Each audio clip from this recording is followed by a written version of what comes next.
गौतम बुद्ध और आलसी आदमी की कहानी। इस कहानी को पूरा सुन लो, आपका भी आलस्य दूर हो जाएगा। गौतम बुद्ध अपने ध्यान में बैठे थे कि वहां पर एक आदमी आया। ये आदमी अपने आलसीपने से बहुत ज्यादा परेशान था। आलसी आदमी गौतम बुद्ध से बोला, महात्मा जी मेरी मदद कीजिए, मैं अपने आलस्य से बहुत ज्यादा परेशान हूं। आप ही कोई उपाय बताइए जिससे मैं आलसीपन से छुटकारा पा सकूं।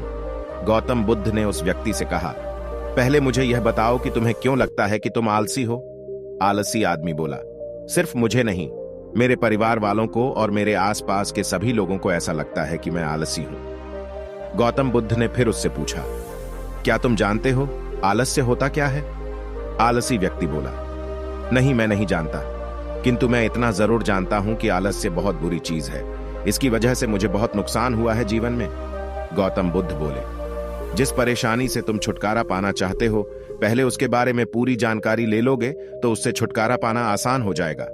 आलसी व्यक्ति बोला, भगवान इतनी बुद्धि तो मुझ में नहीं है, आप ही मुझे इस समस्या के बारे में जानकारी दीजिए।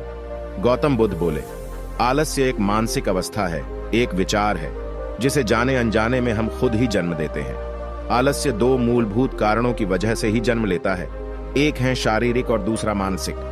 शारीरिक कारणों में पहला कारण है गलत तरह का भोजन।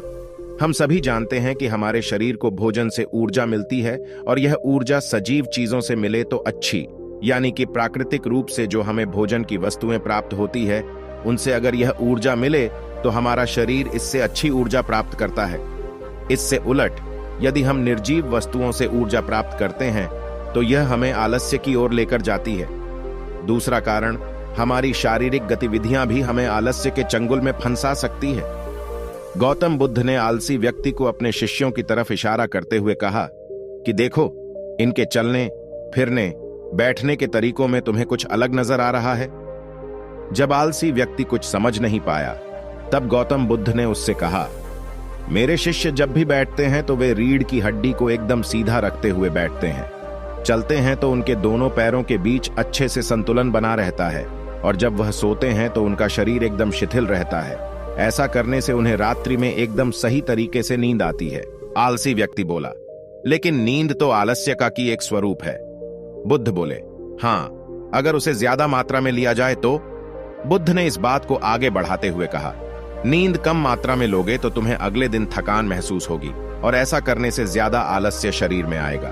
नींद ज्यादा लोगे तब भी यही परिणाम होगा। इसीलिए नींद को ना ज्यादा ना कम, एकदम सही मात्रा में लेना अति आवश्यक है। आलसी व्यक्ति बोला, हाँ, यह तो मैंने भी अनुभव किया है। बुद्ध बोले, अब मानसिक कारणों के बारे में जान लो। मानसिक कारणों में सबसे पहले हैं हमारी पुरानी गलत धारणाएं। अक्सर ऐसा होता है कि हम पहले जिन कामों में असफल हो चुके हैं, हमारे अंदर ऐसी भावनाएं बन जाती है कि हम उस काम में हमेशा असफल होते रहेंगे, जिस वजह से हमें उस काम को करने में आलस आता है।